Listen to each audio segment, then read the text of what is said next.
أعوذ بالله السميع العليم من الشيطان الرجيم كذبت قوم لوط المرسلين جھٹلا دیا لوط علیہ السلام کی قوم نے رسولوں کو۔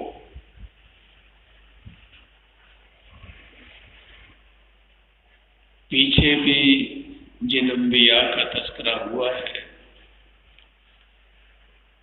تقریباً الفاظ جو ہیں وہ یہی ہیں کہ ہر قوم کے بارے میں کہ انہوں نے رسولوں کو جھٹلا دیا۔ تو لوط علیہ السلام کی قوم نے بھی رسولوں کو جھٹلا دیا۔ اس سے مراد وہی ہے کہ جس نے ایک رسول کی تکذیب کی اس نے سارے رسولوں کو ہی جھٹلا دیا۔ اذ قال لهم اخوهم لوط الا تتقون، جب کہا ان کو ان کے بھائی لوط علیہ السلام نے کیا تم ڈرتے نہیں ہو؟ حالانکہ لوط علیہ السلام جس قوم کے پاس گئے تھے نا، یہ نسبی طور پر اس قوم میں سے نہیں تھے۔ ان کا جو مستقل علاقہ تھا وہ تھا عراق کے اندر رہنے والے تھے۔ تو یہ ہجرت کر کے جو ہے نا وہ سدوم کی طرف گئے تھے۔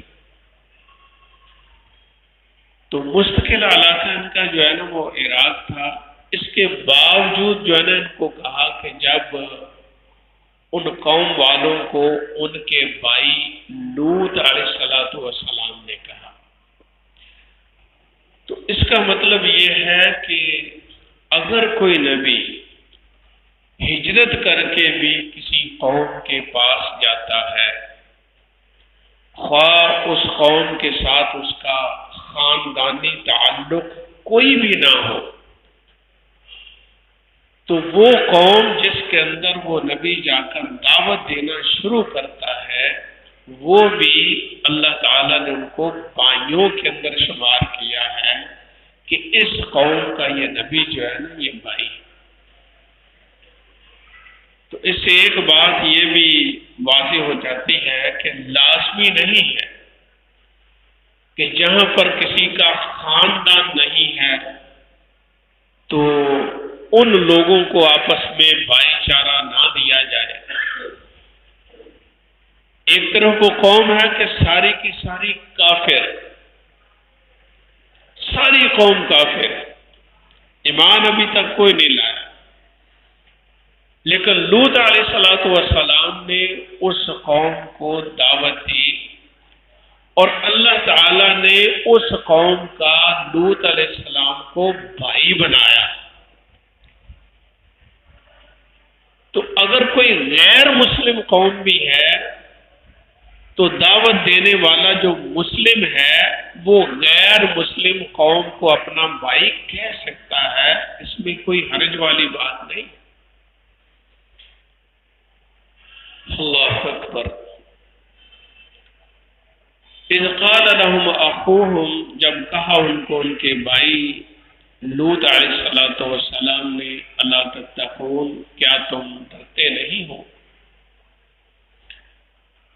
انی، بے شک میں، لکم تمہارے لیے، رسول امین، امانت دار رسول ہوں۔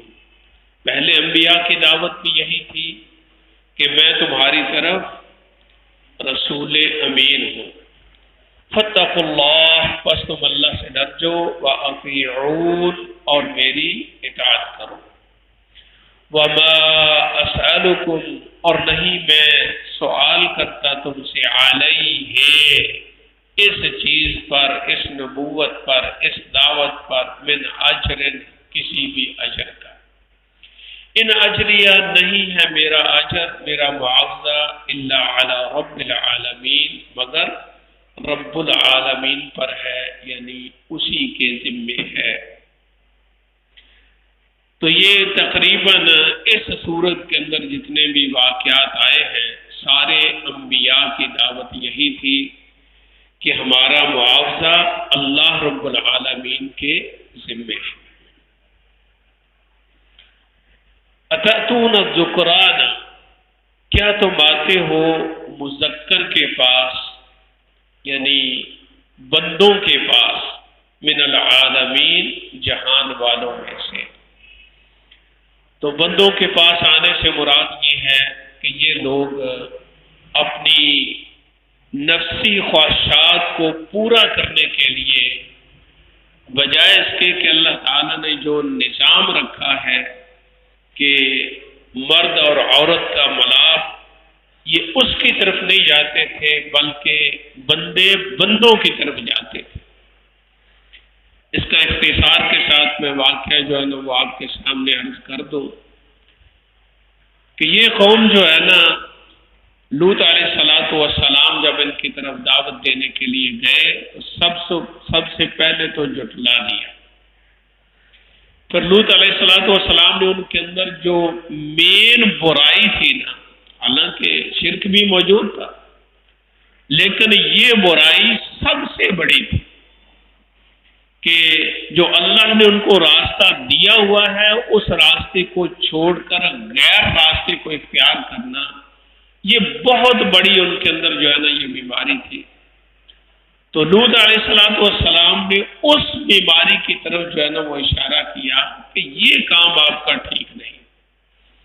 بہرحال لوط علیہ السلام کے دعوت دینے کے بعد انہوں نے بڑے تانے بھی دیے، اور لوط علیہ السلام کے بارے میں انہوں نے کہا کہ یہ بڑے پاک باز بننا چاہتے ہیں تو ان کو اپنی بستی سے نکال دو۔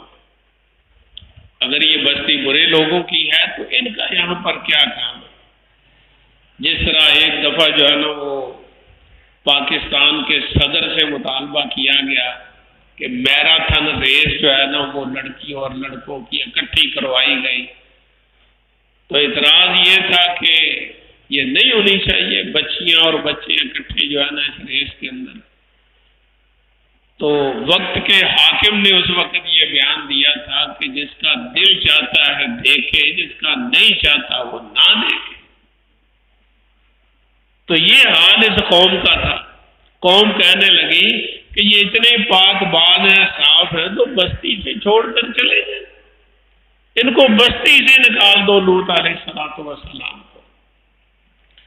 بہرحال اللہ تعالیٰ کو غصہ آیا، اپنے نبی کی دعا کو قبول کیا، اس بستی کے اوپر اللہ تعالیٰ نے آسمانوں سے پتھروں کی بارش کی، اور بڑی شدید ترین یہ بات، اور اللہ تعالیٰ نے صبح کے وقت ان کا جو ہے نا وہ تباہی کا جو وقت اللہ نے مقرر کیا تھا نا، جس طرح ہماری صبح کی نماز ہوتی ہے تو اس کے بعد کرن پھوٹتی ہے جس کے ساتھ روشنی نکلتی ہے، اس روشنی کا وقت جو ہے نا وہ مقرر کیا تھا۔ تو لوط علیہ السلام کو اللہ نے حکم دیا کہ آپ نے راتوں رات جو ہے نا یہاں سے ہجرت کر جانی، اور ایک چیز کا خیال رکھنا کہ پیچھے مڑ کے نہیں دیکھنا کہ میری قوم، جو بھی آپ کے ساتھ ہے نا وہ پیچھے مڑ کے نہ دیکھے، میں آپ کو بچا دوں گا۔ ہاں، آپ کی بیوی جو ہے نا وہ مڑ مڑ کے دیکھے گی تو اس کا حشر انہی کے ساتھ ہے، اس کے بارے میں نہیں گھبرانا۔ بیوی بھی اپنی اس قوم کے ساتھ ہی تھی، اس نے لوط علیہ السلام کے دین کو قبول نہیں کیا تھا۔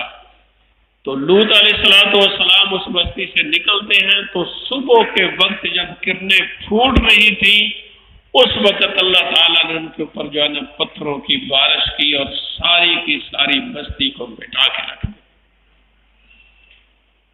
اللہ اکبر۔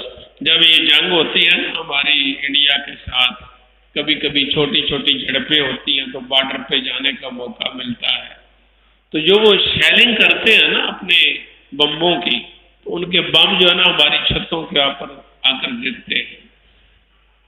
تو میں نے خود دیکھا ہے کہ چھتوں کے اندر جو ہے نا اس طرح سوراخ ہو جاتے ہیں، بم گرتا ہے سارا نیچے نیچے پھٹتا ہے، دیواروں کے اندر سوراخ کر دیتا ہے۔ تو یہ تو وہ بم ہیں جو ایک انسان نے تیار کیے، انسان نے بنائے، اور وہ بم جو ہے نا بارود کے ساتھ اپنی قوت کے ساتھ پھینکتے ہیں، اور جب اپنے غصے کے ساتھ اللہ آسمانوں سے پتھر برسائے تو ان کی کیا کیفیت ہو۔ تو اللہ نے غصے کے ساتھ اس قوم کے اوپر جو ہے نا وہ پتھر برسائے تھے، اور اللہ تعالیٰ نے پوری قوم کو تباہ و برباد کر کے رکھ دیا۔ تو یہ اختصار کے ساتھ اس قوم کا واقعہ تھا۔ تو یہاں سے اتاتون الذکران من العالمین، کہ کیا تم آتے ہو مذکر کے پاس، بندوں کے پاس، من العالمین سارے جہانوں میں سے، یعنی دنیا کے اندر ایسی کوئی مثال اس سے پہلے ملتی نہیں تھی کہ لوگ جو ہے نا یہ کام کرتے ہو جو لوط علیہ السلام کی قوم کرتی، یعنی پوری دنیا کے اندر یہ مثال نہیں تھی۔ آج تو ویسے یورپ کے اندر یہ عام ہو چکا ہے کہ مرد مرد کے ساتھ شادی انہوں نے جائز قرار دی ہوئی ہے، اور اللہ معاف کرے وہ ان کے اندر یہ بڑی خرابیاں آج موجود ہیں، لیکن اس وقت یہ خرابی جو ہے نا یہ صرف اس قوم کے اندر تھی۔ وَتَذَرُونَ مَا خَلَقَ لَكُمْ، اور چھوڑتے ہو تم اس چیز کو جو پیدا کیا ہے تمہارے لیے، ربکم تمہارے رب نے، من ازواجکم تمہاری بیویوں میں سے، بل انتم بلکہ تم قوم ایسی قوم ہو، عادون کہ جو حد سے بڑے ہوئے ہو۔ تو اللہ تعالیٰ نے فرمایا وَتَذَرُونَ مَا خَلَقَ لَكُمْ رَبُّكُمْ، کیسی دعوت جو ہے نا اپنی قوم کو دے رہے ہیں کہ جو قوم کے اندر نقص پایا جاتا ہے نا اس کی نشاندہی کی ہے۔ آج یہ بہت بڑی بیماری ہے ہماری دعوت کے اندر کہ ہم جو ہے نا دعوت دینے کے اندر جو بیماریاں ہمارے معاشرے کے اندر موجود ہیں، ہمارے اندر موجود ہیں، ہمارے لوگوں کے اندر موجود ہیں، ہمارے نمازیوں کے اندر موجود ہیں، ہماری محلہ داریوں میں موجود ہیں، ہمارے ملکی لیول پر موجود ہیں، تو ان کی نشاندہی نہیں کی جاتی صرف اس لیے کہ یار لوگ غصے نہ ہو جائیں، لوگوں کا مائنڈ جو ہے نا وہ چینج نہ ہو جائے، لوگ آپ کی بات کو سننا کہیں ترک نہ کر دیں۔ تو یہ آج جو ہے نا بہت بڑی بیماری ہے کہ صرف اپنے آپ کو، اگر کوئی حکومت میں بیٹھا ہوا ہے تو وہاں پر، اگر کوئی مسجد میں بیٹھا ہوا ہے تو وہاں پر اپنی زبان کو اس لحاظ سے وہ بند کیے ہوئے ہے کہ کہیں میری چھوٹی موٹی جو روزی لگی ہوئی ہے نا وہ نہ چلی جائے۔ اور یہ سب سے بڑی خرابی ہے، کیونکہ جو کسی قوم کے اندر گناہ پایا جاتا ہے اس کی نشاندہی بہت ہی ضروری ہے، بلکہ وہ اس کے لیے فرض عین ہے کہ وہ اس کی نشاندہی کرے اور قوم کو پتہ چلے کہ یہ جو ہے نا برائی ہمارے اندر موجود ہے۔ اگر وہ نہیں کرتا تو سمجھ لو کہ جیسے وہ گونگا شیطان ہوتا ہے نا، کیونکہ وہ اپنے پیٹ کے لیے چپ ہے، تو جو پیٹ کے لیے چپ ہے وہ سمجھ لو قیامت کے دن پکڑا جائے۔ اللہ اکبر۔ وَتَذَرُونَ، اور چھوڑتے ہو تم مَا خَلَقَ لَكُمْ رَبُّكُمْ جو پیدا کیا تمہارے لیے تمہارے رب نے، مِنْ أَزْوَاجِكُمْ تمہاری بیویوں سے، یعنی اصل سلسلہ نسب جس سے چلتا ہے، آگے خاندانوں کی بڑھوتری ہوتی ہے، وہ تو میاں بیوی کا ملاپ ہے۔ تو یہ لوگ ایک تو اولاد سے اپنے آپ کو پیچھے کھینچنے والے کہ اولاد جو ہے نا کہیں ہمارے گھروں کے اندر زیادہ نہ ہو جائے، ایک تو اس جرم کے اندر جو ہے نا یہ مبتلا ہے، اور دوسرا جو اصل راستہ اللہ تعالیٰ نے رکھا ہوا ہے یہ اس راستے سے پیچھے ہٹے ہوئے ہیں۔ تو اللہ تعالیٰ نے اس کی نشاندہی کی ہے، بل انتم قوم عادون۔ لوط علیہ السلام نے فرمایا تم تو عادی قوم ہو، یعنی حد سے بڑی ہوئی قوم ہو۔